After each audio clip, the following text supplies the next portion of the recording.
పాలిటీలో మరో ప్రధాన అంశం భారత రాజ్యాంగంలో చాలా విస్తృతున్నటువంటి టాపిక్ని మనం ఈరోజు చర్చిద్దాం.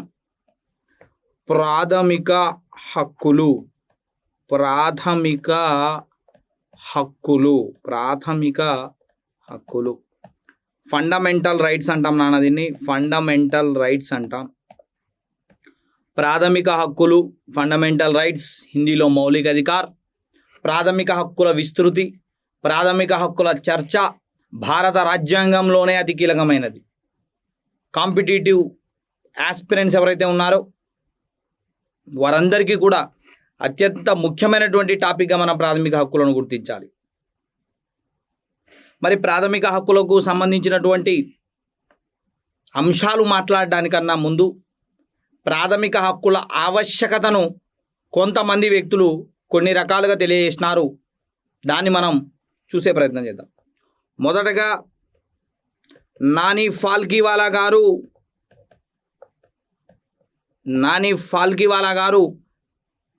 ప్రాథమిక హక్కులను పునాది రాళ్ళుగా చెప్పడం జరిగింది. పునాది రాళ్ళు, భారత రాజ్యాంగానికి పునాది రాళ్ళు ప్రాథమిక హక్కులు అన్న స్థాయిలో నాని ఫాల్కీవాలా గారు చెప్పడం జరిగింది. అదేవిధంగా ఒక దేశం యొక్క లేదా ఒక దేశానికి సంబంధించినటువంటి లక్షణాన్ని అంచనా వేయుటకు ఆ దేశం దాని ప్రజలకిచ్చే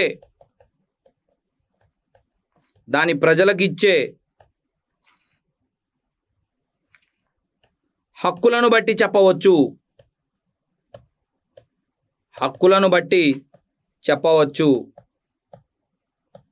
అని హెచ్జే లాస్కీ గారు చెప్పడం జరిగిందండి. హెచ్జే లాస్కీ గారు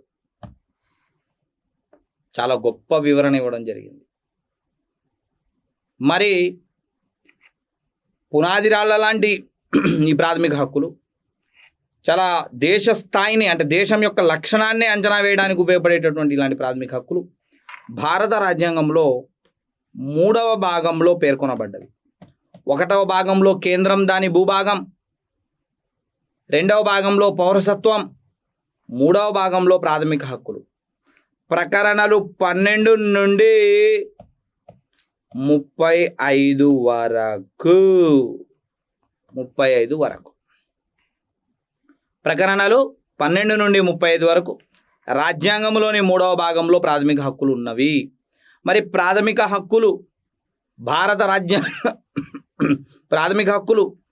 భారత రాజ్యాంగానికి పునాది రాళ్ళు అని నాని ఫాల్కీవాలా గారు చెప్పడం జరిగింది. ప్రాథమిక హక్కుల యొక్క స్థాయిని బట్టి, ఆ హక్కులను బట్టి ఒక దేశం యొక్క లక్షణాన్ని అంచనా వేయచ్చు ఈజీగా అని చెప్పేసి సింపుల్గా మన తెలుగు ఇండ్లలో అంటూ ఉంటారు, అన్నం ఉడికిందో లేదో చూడాలంటే ఒక బియ్యం గింజ చూస్తే సరిపోద్ది. అలాగే ఒక దేశం మంచిదా కాదా, ఒక దేశాన్ని అంచనా వేయాలంటే ఆ దేశం తన హక్కులకు, తన యొక్క ప్రజలకు ఇచ్చే హక్కులకు బట్టి చెప్పొచ్చు అని చెప్పి మరి గొప్పగా హెచ్జే లాస్కీ గారు చెప్పడం జరిగింది.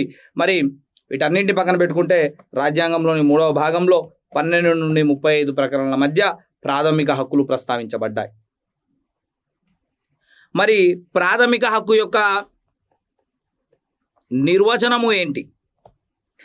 ప్రాథమిక హక్కు అంటే ఏంటి చూద్దాం. ఒక వ్యక్తి అభివృద్ధికి ప్రభుత్వం కల్పించే కనీస హక్కులనే ప్రాథమిక హక్కులు అంటారు. అంటే ఒక వ్యక్తి అభివృద్ధి చెందాలి అన్నప్పుడు ఆ వ్యక్తి వృద్ధికి గవర్నమెంట్ ఏం చేయాలి అని అంటే కొన్ని హక్కులు ఇస్తుంది, XYZ అనే హక్కులు ఇస్తుంది. ఈ హక్కుల యొక్క సమూహాన్ని మనం ఏమనాలి అంటే ప్రాథమిక హక్కులు అనాలి. ఒక వ్యక్తి వికాసానికి ప్రభుత్వం కల్పించే హక్కులు. అంటే ఇక్కడ గమనించాల్సింది, హక్కులు ఇచ్చేది, ప్రసాదించేది ప్రభుత్వం. వాటిని ఉపయోగించుకొని మనిషి తన మేధో సంపత్తిని ఉపయోగించుకొని, తనకిచ్చినటువంటి హక్కులను ఉపయోగించుకొని తన అభివృద్ధిలోకి వస్తాడు. వ్యక్తి అభివృద్ధిలోకి రావాలి అంటే హక్కులు ఉండాలి. ఉదాహరణకి ఏ హక్కు లేదు, రూమ్లో బంధించావు. ఆర్థికంగా ఎదగమంటే ఏ విధంగా ఎదుగుతాం? సామాజికంగా రాజకీయంగా ఎదగమంటే ఏ విధంగా ఎదుగుతాం? హక్కులు ఉండాలి కదా. హక్కులు ఖచ్చితంగా ఉండాలి. హక్కు లేనిదే అభివృద్ధి లేదు. వ్యక్తి అభివృద్ధికి ప్రభుత్వం కల్పించే కనీస హక్కులనే మనం ప్రాథమిక హక్కులు అంటాం. మరి ప్రాథమిక హక్కులకు ఆదర్శమైనటువంటి దేశం ఏది అని అంటాడు ప్రశ్నలో. అమెరికా. భారతదేశ ప్రాథమిక హక్కులకు ఆదర్శం అమెరికా. మరి ప్రాథమిక హక్కుల పుట్టుక ఏ విధంగా జరిగింది, దాని యొక్క చారిత్రక నేపథ్యం చూడాలి. చారిత్రక నేపథ్యం ఏ విధంగా ఉంది, ప్రాథమిక హక్కుల చారిత్రక నేపథ్యం ఏ విధంగా ఉంది చూడండి. ప్రాథమిక హక్కులు తొలిసారిగా ప్రపంచంలోనే, వరల్డ్లోనే తొలిసారిగా బ్రిటన్లో 1215వ సంవత్సరంలో కింగ్ ఎడ్వర్డ్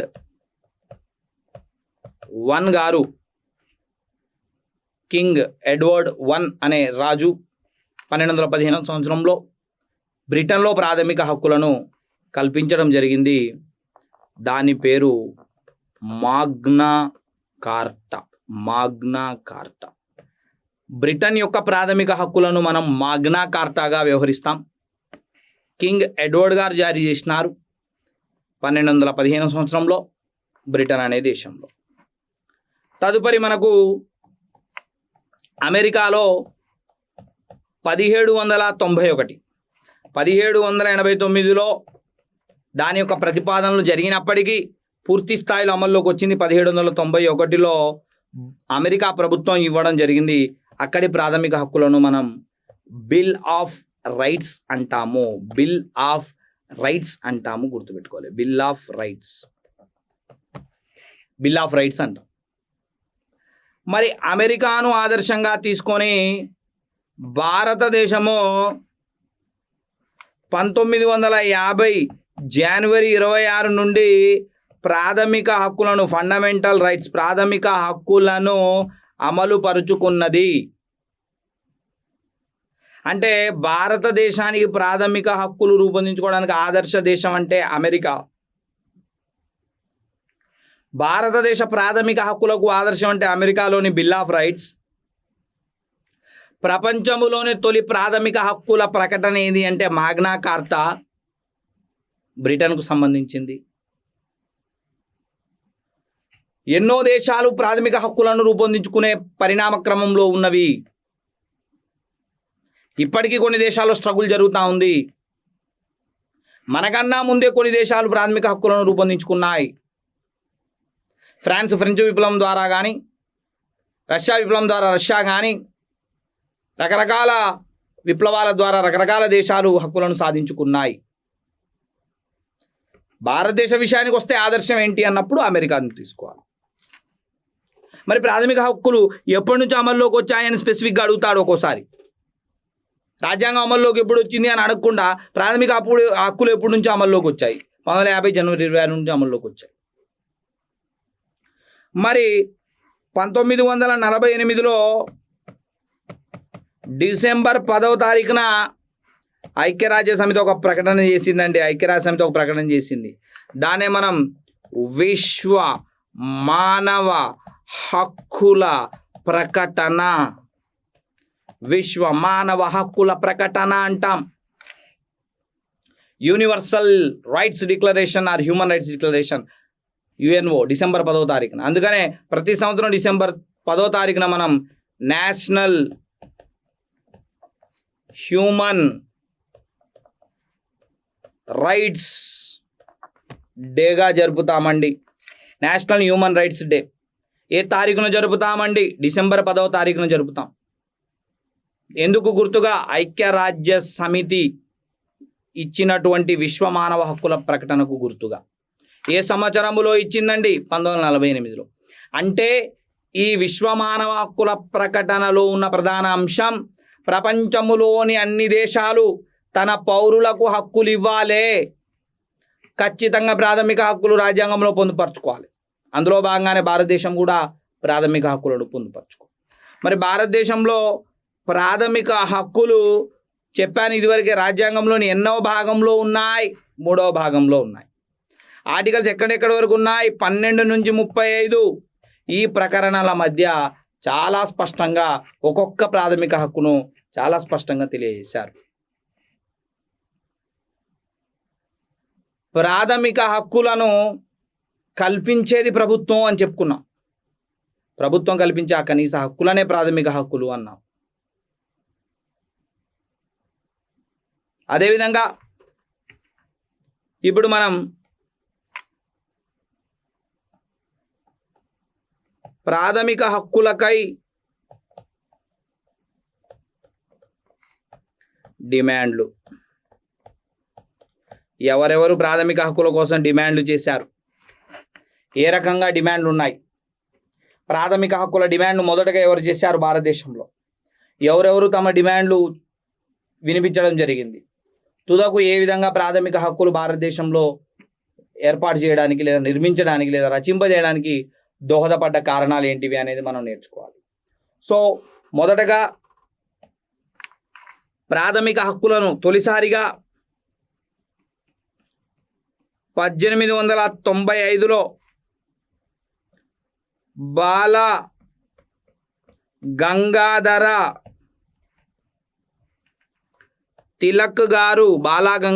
తిలక్ గారు మొట్టమొదటిసారిగా భారతదేశంలో ఉన్న పౌరులకు హక్కులు కావాలి అని డిమాండ్ చేసినారు. ఈ రకంగా మీరు చూడొచ్చు, ఇక్కడ 1895లో బాల గంగాధర తిలక్ గారు డిమాండ్ చేసినారు. స్వరాజ్యం అనే ఒక బిల్లును వీరు రూపొందించినారు. స్వరాజ్యం అనే బిల్లులో ప్రాథమిక హక్కుల గురించి ప్రస్తావించినారు. స్వరాజ్యం నా జన్మ హక్కు అని నినదించినటువంటి సందర్భాలు ఆ స్వరాజ్యం అనే బిల్లులో మనం చూస్తూ ఉంటాం. అలాంటి గొప్ప వ్యక్తి బాల గంగాధర తిలక్ గారు ప్రాథమిక హక్కులు కావాలని డిమాండ్ చేసిన తొలి వ్యక్తి భారతదేశంలో బాల గంగాధర తిలక్ గారు. దాని తరువాత 1911లో ఇండియన్ నేషనల్ కాంగ్రెస్, ఐఎన్సి, నాటి జాతీయ కాంగ్రెస్ అని అర్థం, కలకత్తాలో జరిగినటువంటి సమావేశంలో ప్రాథమిక హక్కులు భారతీయులకు కావాలి అని తీర్మానాన్ని చేయడం జరిగింది కాంగ్రెస్ పార్టీ మొట్టమొదటిసారిగా 1911లో. ఒక వ్యక్తి డిమాండ్ చేసిందంటేనేమో బాల గంగాధర తిలక్, ఐఎన్సి తొలిసారిగా ఎప్పుడు డిమాండ్ చేసిందంటేనేమో 1911 అని గుర్తుపెట్టుకోవాలి అభ్యర్థులు. అదేవిధంగా 1922లో శ్రీ మహాత్మా గాంధీజీ గారు తన యంగ్ ఇండియా అనేటటువంటి తన రచనలో చాలా స్పష్టంగా పేర్కొన్నారు, భారతదేశంలోని యువత అభివృద్ధి చెందాలన్నా, భారతదేశం అభివృద్ధి చెందాలన్నా, భిన్న రంగాల్లో అభివృద్ధి చెందాలంటే హక్కులు ఉండాల్సిందే అని వారు కూడా అభిప్రాయపడ్డారు. యంగ్ ఇండియాలో ఎవరండి? గాంధీజీ గారు 1922లో. దాని తర్వాత 1925లో అని బెసెంట్ గారు కామన్వెల్త్ బిల్లులో డిమాండ్ చేసినారు, భారతీయులకు హక్కులు కల్పించండి అని చెప్పేసి. విదేశీ మహిళ, ఐరన్ ఉమెన్ ఆఫ్ ఐర్లాండ్ అన్న బిరుదు ఉన్నటువంటి అని బెసెంట్ గారు భారతదేశంలో ఉన్నప్పుడు భారతీయులకు మీరు హక్కులు ఇవ్వాలి అని చెప్పేసి కామన్వెల్త్ బిల్లులో మెన్షన్ చేసినటువంటి, ప్రస్తావించినటువంటి వీర మహిళ అని బెసెంట్ అని గుర్తుపెట్టుకోవాలి అభ్యర్థులు. 1925లో డిమాండ్ చేసింది. తర్వాత 1927లో ఐఎన్సి సమావేశం జరిగింది మరో చోట, మద్రాస్ ఇక్కడ జరిగినటువంటి సమావేశంలో కూడా భారతీయులకు ప్రాథమిక హక్కులు కావాలని అనిబిసెంట్ గారు, అదేవిధంగా బాలా గంగాధర తిలక్ గారు, గాంధీజీ గారు కోరినట్టుగా ప్రాథమిక హక్కులు కావాలి అని మరోసారి స్పష్టం చేసింది ఐఎన్సి మద్రాస్ సమావేశంలో. ఏ ఇయర్లో అంటే 1927లో. అదేవిధంగా 1928లో మోతీలాల్ నెహ్రూ గారు భారతీయులకు ప్రాథమిక హక్కులు కావాలి, ఆ ప్రాథమిక హక్కులు ఇలా ఉండాలి, ఈ విధంగా ఉంటే బాగుంటుంది అని రచింపి మొత్తం ప్రాథమిక హక్కులను ఆనాడే, అంటే తనకు ఉన్నటువంటి అవగాహన మేరకు, తను చూసినంత మేరకు, తను వివిధ దేశాలను సందర్శించినప్పుడు తనకున్న అనుభవాల మేరకు మోతీలాల్ నెహ్రూ గారు మరి నెహ్రూ నివేదికలో ప్రాథమిక హక్కుల ప్రస్తావన చేసినారు 1928లో మోతీలాల్ నెహ్రూ గారు. ఈ మోతీలాల్ నెహ్రూ గారు ఈ నెహ్రూ రిపోర్ట్ను రూపొందించడానికి చారిత్రక పరిణామం వేరే ఉంటుంది. ఇండియన్ హిస్టరీలో మనం నేర్చుకుంటాం. లార్డ్ బెర్కెన్ హెడ్ అనే ఆంగ్లేయ అధికారి, బ్రిటన్ పార్లమెంట్ సభ్యుడు లార్డ్ బెర్కెన్ హెడ్ అనే వ్యక్తి భారతదేశంలో ఉన్న ప్రజలకు స్వాతంత్రం కావాలా, మీకు స్వయం పాలన వస్తుందా, రాజ్యాంగ రచన మీరు చేయగలరా, ఆ సత్తా మీకుందా అని సవాలు విసిరితే దానిని స్వీకరించి ఒక రాజ్యాంగం వంటి రచన చేసిన వ్యక్తి మోతీలాల్ నెహ్రూ గారు. చాలా గొప్ప వ్యక్తి. 1928లో నెహ్రూ రిపోర్ట్ అనే విషయాన్ని గమనించాలి. ఆ రిపోర్ట్లోనే ఉందండి ప్రాథమిక హక్కుల ప్రస్తావన. తదుపరి 1931లో వల్లభాయ్ పటేల్ గారు, సర్దార్ వల్లభాయ్ పటేల్ గారు కరాచీలో జరిగినటువంటి జాతీయ కాంగ్రెస్ సమావేశాల్లో భారతీయులకు ప్రాథమిక హక్కులు కావాలని నొక్కి వక్కానించి ప్రధాన ప్రసంగం చేసినటువంటి వ్యక్తి వల్లభాయ్ పటేల్ గారు 1931లో. అదేవిధంగా అదే 1931లో మనం ఇండియన్ హిస్టరీలో నేర్చుకుంటాం. రెండవ రౌండ్ టేబుల్ సమావేశాల గురించి నేర్చుకుంటాం. ఈ రెండవ రౌండ్ టేబుల్ సమావేశాలకు హాజరైనటువంటి గాంధీజీ గారు బ్రిటన్ ప్రభుత్వంతో విన్నవించుకుంటారు, మా దేశంలోని పౌరులకు ప్రాథమిక హక్కులు ఇవ్వండి అని. అది వరకు మనం చెప్పాం, యంగ్ ఇండియా పత్రికలో డిమాండ్ చేసినారని. అదేవిధంగా ఇక్కడ రెండవ ఆర్టీసీ సమావేశాలకు అనగా రౌండ్ టేబుల్ కాన్ఫరెన్స్ సమావేశాలకు వెళ్ళినటువంటి గాంధీజీ గారు భారతదేశంలో ఉన్న ప్రజలకు ప్రాథమిక హక్కులు కావాలి అని తన వాయిస్ని బలంగా వినిపించి వచ్చిన వ్యక్తి శ్రీ మహాత్మా గాంధీజీ గారు అనే విషయాన్ని మనం ఇక్కడ గుర్తుపెట్టుకోవాలి. అదేవిధంగా 1945లో తేజ్ బహదూర్ సఫ్రూ అధ్యక్షతన ఒక కమిటీని ఏర్పాటు చేసుకోవడం జరిగింది.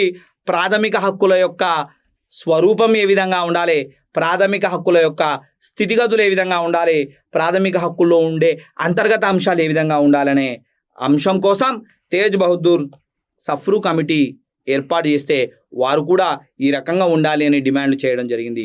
ఈ రకంగా ప్రాథమిక హక్కుల డిమాండ్లు భారతదేశంలో వినిపించాయి. 1895లో బాలగంగాధర తిలక్ గారు, 1911లో కాంగ్రెస్ పార్టీ కలకత్తా సమావేశంలో, 22లో గాంధీజీ గారు యంగ్ ఇండియాలో, 25లో అనిబిసెంట్ గారు కామన్వెల్త్ బిల్లులో, 27లో ఐఎన్సి మద్రాస్ సమావేశంలో మరోసారి, 1928లో మోతీలాల్ నెహ్రూ గారు నెహ్రూ రిపోర్ట్లో, 31లో వల్లభాయ్ పటేల్ గారు కరాచీ సమావేశంలో, అదే 31లో గాంధీజీ గారు రెండవ రౌండ్ టేబుల్ సమావేశాల్లో, 45లో తేజ్ బహదూర్ సఫ్రూ కమిటీ, ఆ కమిటీ కూడా ప్రాథమిక హక్కులు కావాలి అని తన తుది నివేదికలు ఇవ్వడం జరిగింది. ఈ రకంగా ఇన్ని డిమాండ్లు జరిగిన తరువాత భారత రాజ్యాంగ పరిషత్ 22 కమిటీలను ఏర్పాటు చేసింది అని మనం గతంలో చదువుకున్నాం. ఆ 22 కమిటీలలో Kripalani, JB Kripalani sub committee ఏదైతే ఉందో ఆ సబ్ కమిటీయే ప్రాథమిక హక్కుల రచన చేసింది అన్న విషయాన్ని గమనించాలి అభ్యర్థులందరూ. రేపొద్దున మిమ్మల్ని రాజ్యాంగాన్ని రచించింది ఎవరు? Doctor B R Ambedkar. ఈ బేసిక్ ప్రశ్నలు రావండి. ప్రాథమిక హక్కుల రచన చేయడానికి కారణమైనటువంటి రాజ్యాంగ పరిషత్ నియమించినటువంటి ఉపసంఘం ఏది అని అడుగుతాడు. జేబీ కృపలాని ఉపసంఘం అని తీసుకోవాల్సి ఉంటుందండి. ఇంత స్పష్టంగా డిమాండ్లు ఎక్కడొచ్చినాయని మనం చెప్పుకుంటా ఉన్నాం. ఇంత స్పష్టంగా చూడండి, ప్రాథమిక హక్కుల పుట్టుక ఎలా జరిగింది, ప్రపంచంలో ప్రాథమిక హక్కుల పుట్టుక ఏ విధంగా జరిగిందో చూసాం.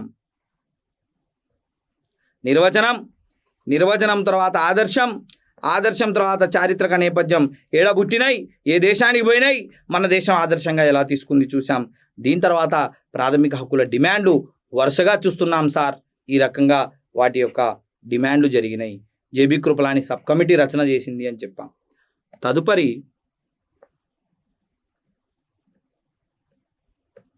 ప్రాథమిక హక్కుల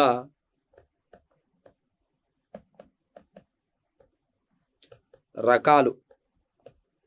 ప్రాథమిక హక్కుల రకాలు. ప్రాథమిక హక్కులు నానా 1950 జనవరి 26 నాటికి ప్రాథమిక హక్కులు 7 రకాలు ఉన్నవి. 7 రకాలు. కానీ ప్రస్తుతం 6 రకాలు ఉన్నాయి. కానీ ప్రారంభంలో ఉన్న 7 రకాలు ఏంటివి చూద్దాం. మొదటిది, భారతదేశంలో ఉన్నటువంటి భారత రాజ్యాంగంలో 3వ భాగంలో ఉన్నటువంటి ప్రాథమిక హక్కుల యొక్క వర్గీకరణ చూస్తూ ఉన్నాం. ఆ వర్గీకరణలో ప్రాథమిక హక్కులు ప్రారంభంలో 7 రకాలుగా వర్గీకరించబడ్డాయి. మొదటిది సమానత్వపు హక్కు.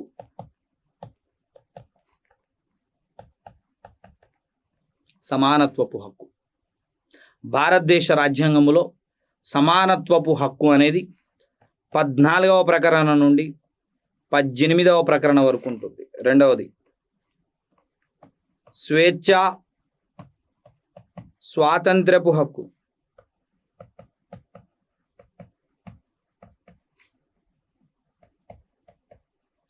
స్వాతంత్రపు హక్కు. పీడన నిరోధపు హక్కు.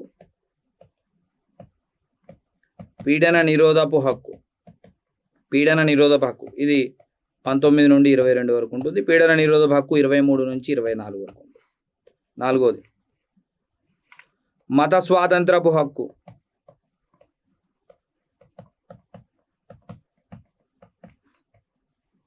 మత స్వాతంత్రపు హక్కు 25 నుంచి 28 వరకు ఉంటుంది. ప్రకరణ 25 నుంచి 28. ఐదోది భారతదేశంలో ఉన్నటువంటి ప్రాథమిక హక్కుల రకాలు చూస్తున్నామండి. మళ్ళీ నేను ప్రతిదీ ఎక్స్ప్లెయిన్ చేస్తాను, జాగ్రత్తగా గుర్తుంచుకోవాలి. సమానత్వపు హక్కు 14 నుంచి 18, స్వేచ్ఛా స్వాతంత్రపు హక్కు 19 నుంచి 22, పీడన నిరోధపు హక్కు 23 నుంచి 24, మత స్వాతంత్రపు హక్కు 25 నుంచి 28, సాంస్కృతిక విద్యా విషయపు హక్కు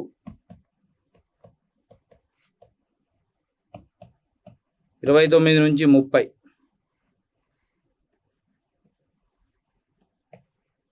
ఆస్తి హక్కు 31వ ఆర్టికల్, రాజ్యాంగ పరిహారపు హక్కు ఆర్టికల్ 32. ఈ రకంగా ప్రాథమిక హక్కుల వర్గీకరణ ఉన్నది. చూడండి, 1950 జనవరి 26 నాడు, అంటే ప్రారంభంలో స్టార్టింగ్లో ఉన్నటువంటి ప్రాథమిక హక్కులు 7 రకాలండి. సమానత్వపు హక్కు, స్వేచ్ఛా స్వాతంత్రపు హక్కు, పీడన నిరోధపు హక్కు, మత స్వాతంత్రపు హక్కు, సాంస్కృతిక విద్యా విషయపు హక్కు, ఆస్తి హక్కు, రాజ్యాంగపు పరిహారపు హక్కు. ఇలా 12 నుంచి 35 వరకు ఉన్నటువంటి ప్రాథమిక హక్కులను వర్గీకరించినారు. సార్, మరి ఈ 12 నుంచి 35 వరకు ఉన్న ప్రకరణల్లో 12, 13 చూడండి, 14 నుంచి ఉన్నాయి, మళ్ళీ 32 వరకు ఉన్నాయి. లేనివి 33, 34, 35. సార్, మరి ఇవి ఏమి సార్? ఇవి వర్గీకరణలో రాలేదు. ఎందుకంటే వీటిని మనం సామాన్య ప్రాథమిక హక్కులు అంటాం. సామాన్య ప్రాథమిక హక్కులు, సామాన్య ప్రాథమిక హక్కులు అంటాము 12, 13, 33, 34, 35 ప్రకరణలు. అంటే వాస్తవ ప్రాథమిక హక్కులు 14 నుంచి 32 మధ్యలో ఉంటాయన్న విషయాన్ని గమనించాలి. అయితే ఇక్కడ అభ్యర్థులు గమనించాల్సిన అంశం ఏంటంటే ప్రస్తుతము ఇవి ప్రాథమిక హక్కులు 6 రకాలు మాత్రమే ఉన్నాయి అని గమనించాలి. 6 టైప్స్ ఉంది, 6 రకాలు ఉన్నాయి. సరే ఎందుకు 6 రకాలు ఉన్నాయి అని అంటే 1978లో 44వ రాజ్యాంగ సవరణ ద్వారా ఆస్తి హక్కు ఇక్కడ ఉంది కదండి, ఆస్తి హక్కు, దీన్ని టర్మినేట్ చేసి పడేసినారు. ఆస్తి హక్కును ప్రాథమిక హక్కుల నుండి తొలగించారు. అందుకే ఇప్పుడు ప్రాథమిక హక్కులు ఎన్ని రకాలంటే 6 రకాలు అనాలి. ఏ హక్కు తొలగించబడింది అంటే ఆస్తి హక్కు తొలగించబడింది అనాలి. ఏ సవరణ ద్వారా, ఏ సంవత్సరంలో? 44వ సవరణ ద్వారా 1978లో తొలగించబడింది. ఇది దీనికి సంబంధించినటువంటి అంశం. అలాగే గమనికలోనే అంటే ఈ నోట్లో భాగంగా మరో అంశాన్ని మనం చూద్దాం. చూడండి, ప్రాథమిక హక్కులు అనేవి అత్యవసర పరిస్థితుల్లో ప్రాథమిక హక్కులన్నీ కూడా రద్దు చేయబడతాయి. అన్నీ రద్దు చేయబడతాయి. కానీ 2 ప్రాథమిక హక్కులు రద్దు చేయబడవు. Article 20 and article 21. ఈ రెండు తప్ప. గతంలో కూడా ఆంధ్రప్రదేశ్, తెలంగాణ ఎస్ఐ కానిస్టేబుల్లో మెయిన్స్ ఎగ్జామ్లలో ప్రతిసారి అడుగుతున్న బిట్ అండి. ఇది ఎక్కువగా కనబడుతుంది. ఈ బిట్ జతలు ఇస్తాడు. 20, 21, 19, 18, 17, 16, 15, 14 ఇలా జతలు ఇచ్చి ఏ జత రద్దు కాదు. జాతీయ అత్యవసర పరిస్థితుల కాలంలో దేశంలో అత్యవసర పరిస్థితి విధించినప్పుడు రద్దు కాని ప్రకరణలు 20, 21 ప్రకరణలు మిత్రులారా గమనించాలి. ఈ రకంగా ప్రాథమిక హక్కులు మొత్తం మనకు 7 రకాలు ప్రారంభంలో ఉండేవి, ప్రస్తుతం 6 రకాలు ఉన్నవి. ఇలా మనం ఒక్కొక్క ప్రాథమిక హక్కులను, వాటి రకాలను చర్చించుకుంటూ వెళ్ళాలి. అందులో భాగంగా తొలి ఆర్టికల్ 12 రాజ్య నిర్వచనము.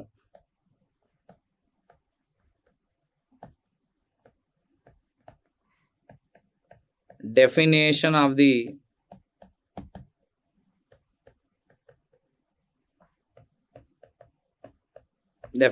The state. అభ్యర్థులందరూ గమనించాలి, భారత రాజ్యాంగంలో కొన్ని పదాలకు అర్థ వివరణ లేదు. భారత రాజ్యాంగంలో అన్టచబిలిటీ, వివక్షత అని ఉంటుంది. అంటరానితనం అంటాం మనం తెలుగులో. ఈ అన్టచబిలిటీ అన్న పదాన్ని 17వ ఆర్టికల్లో రాశారు తప్ప దాని అర్థ వివరణ రాజ్యాంగంలో లేదు. భారతదేశంలో సమాఖ్య లక్షణాలన్నీ పాటిస్తున్నాము తప్ప సమాఖ్య అన్న పదము లేదు. కొన్ని అంశాల విషయంలో పదము లేదు, కొన్ని విషయాల అంశంలో అర్థ వివరణ లేదు. ఇక్కడ మన కాన్సెప్ట్ ఏంటి అంటే రాజ్య నిర్వచనములో డెఫినేషన్ ఆఫ్ ది స్టేట్ అన్న దగ్గర స్టేట్ అన్న పదానికి అర్థ వివరణ లేదు. ఈ విషయాన్ని గమనించాలి. రాజ్యాంగంలో దాని వివరణ లేదు. మరి జనరల్ పర్సెప్షన్లో స్టేట్ రాజ్య నిర్వచనంలో భాగంగా మనం వేటిని అంతర్భాగాలుగా తీసుకునే వాళ్ళము అంటే కేంద్ర ప్రభుత్వం,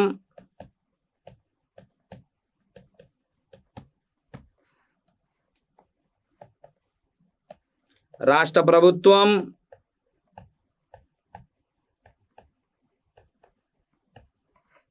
మూడోది స్థానిక ప్రభుత్వం, లోకల్ గవర్నమెంట్. ఈ మూడింటినే రాజ్య పరిధిలోకి పరిగణించే వాళ్ళం, ప్రభుత్వ పరిధిలోకి పరిగణించే వాళ్ళం. ఏవే ప్రభుత్వాలండి? కేంద్ర ప్రభుత్వం, రాష్ట్ర ప్రభుత్వం, స్థానిక ప్రభుత్వం. ఈ 3 ప్రభుత్వాలనే పరిగణించేవాళ్ళం. అలాంటిది దీని వివరణ లేదు. సుప్రీంకోర్టే తీర్పు చెప్పాలి, సుప్రీంకోర్టులే నిర్వచనాలు ఇవ్వాలి, డెఫినేషన్స్ అనేవి ఇవ్వాలి.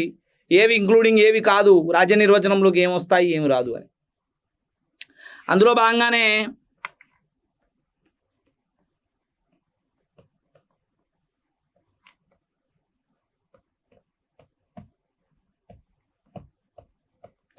అజయ్ హాసియా వర్సెస్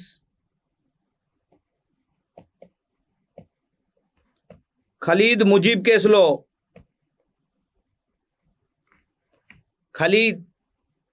కేసులో చాలా స్పష్టంగా కోర్టు చెప్పింది, రాజ్యం అన్న అంశంలోని పరిధిలోకి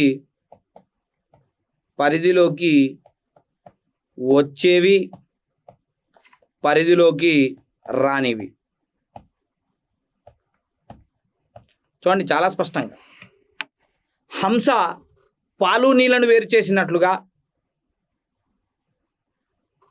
ఈ ఆర్టికల్లో ఉన్నటువంటి అంశాలను వివరిస్తూ అజయ్ హాసియా కేసులో సుప్రీంకోర్టు చాలా స్పష్టంగా రాజ్యపరిధిలోకి ఏమొస్తాయి, రాజ్యపరిధిలోకి ఏమి రావు అన్న ఆ విభజనను చేసింది. ఇక్కడ మరి రాజ్యపరిధిలోకి ఏమొస్తాయి అంటే కేంద్ర రాష్ట్ర స్థానిక ప్రభుత్వాలు ఆల్రెడీ మనకు తెలిసింది. వీటితో పాటు రాజ్యాంగం ద్వారా ఏర్పడిన సంస్థలు,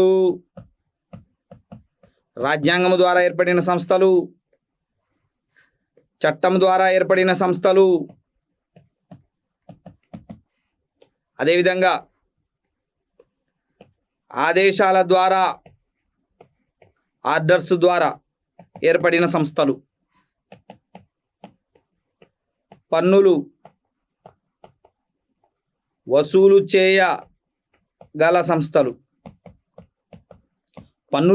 చేయగల సంస్థలు, అలాగే ఈ ఆర్టికల్ ప్రకారం ఈ కేసు ప్రకారం, ఈ సుప్రీంకోర్టు తీర్పు ప్రకారం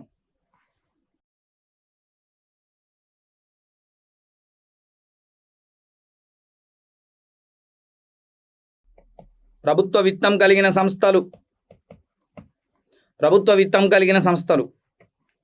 పూర్తిగా కానీ మెజారిటీ కానీ కలిగినటువంటి సంస్థలు. సార్ ఏంటివి ఇవి ఎక్స్ప్లెయిన్ చేయండి, చూద్దాం. కేంద్ర రాష్ట్ర ప్రభుత్వాలు ఆల్రెడీ గవర్నమెంట్ పరిధిలోకి వస్తాయి. చూడండి, ఇక్కడ రాజ్యాంగము ద్వారా ఏర్పడినటువంటి సంస్థలు. ఉదాహరణకు రాజ్యాంగంలో ఒక ఆర్టికల్ ప్రిస్క్రైబ్ చేయబడి ఉండి ఒక ఆర్టికల్ ద్వారా నిర్మించబడినటువంటి లేదా స్థాపించబడినటువంటి సంస్థ ఉంటే అది రాజ్యమే.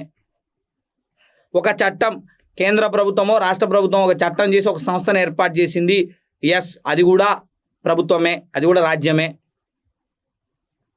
ఆదేశాల ద్వారా ఒక ఆర్డర్ ఇచ్చింది గవర్నమెంట్, ఆ ఆర్డర్ ప్రకారం ఆ ఆర్డర్లో గవర్నమెంట్ ఆర్డర్లో ఒక సంస్థను ఏర్పాటు చేసేదానికి ఉంది, దాని ప్రకారం ఏర్పడింది, అది రాజ్యమే. పన్నులు వసూలు చేసే అధికారం ఉంది. ఉదాహరణకు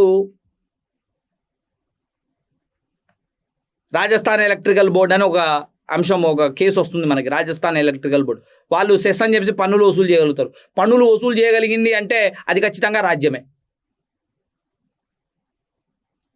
అదేవిధంగా ప్రభుత్వ విత్తం అంటే ఇక్కడ పెట్టుబడి అండి. ప్రభుత్వ పెట్టుబడి కలిగినటువంటి సంస్థలు పూర్తిగా 100% ప్రభుత్వ పెట్టుబడితోనే నడిచే సంస్థలైనా అవ్వచ్చు.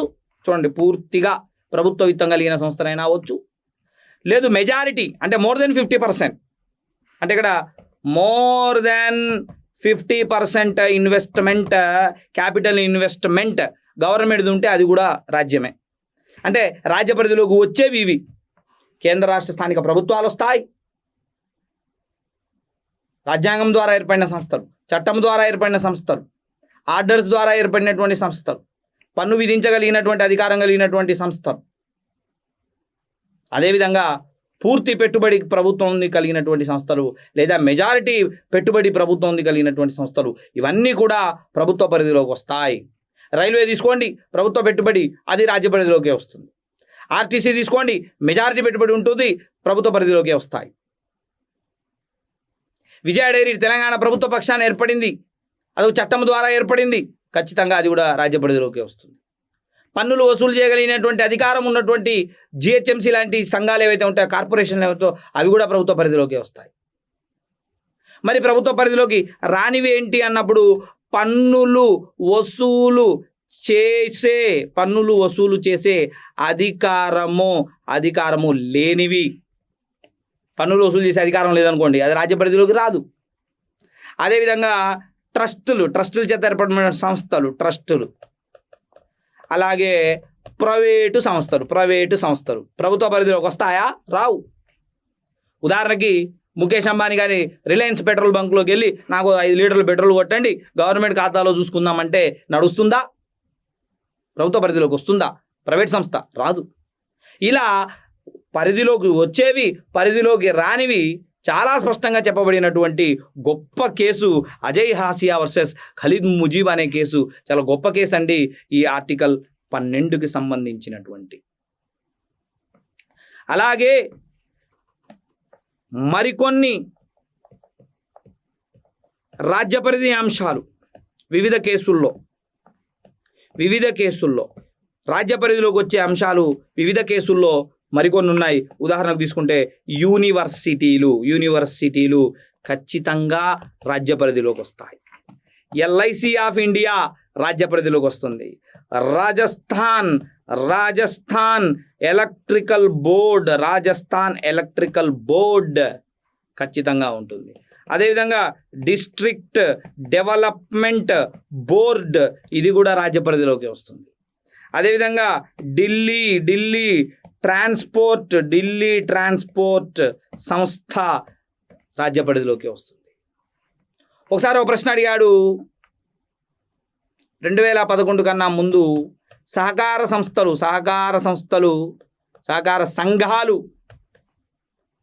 సంఘాలు రాజ్య పరిధిలోకి వస్తాయా అన్నాడు. రావండి. కేవలం 2011లో 97వ రాజ్యాంగ సవరణ తర్వాత మాత్రమే అవి రాజ్య పరిధిలోకి వస్తున్నట్లుగా మనకు చరిత్ర చెప్తా ఉంది. కాబట్టి ఇవన్నీ కూడా రాజ్య పరిధిలోకి వచ్చే అంశాలు.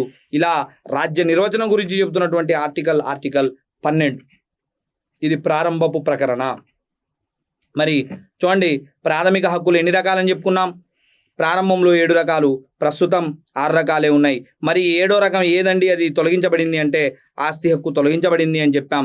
మరి అత్యవసర పరిస్థితుల్లో రద్దు కాని ప్రకరణలు 2 అని చెప్పాం, ఆర్టికల్ 20, ఆర్టికల్ 21.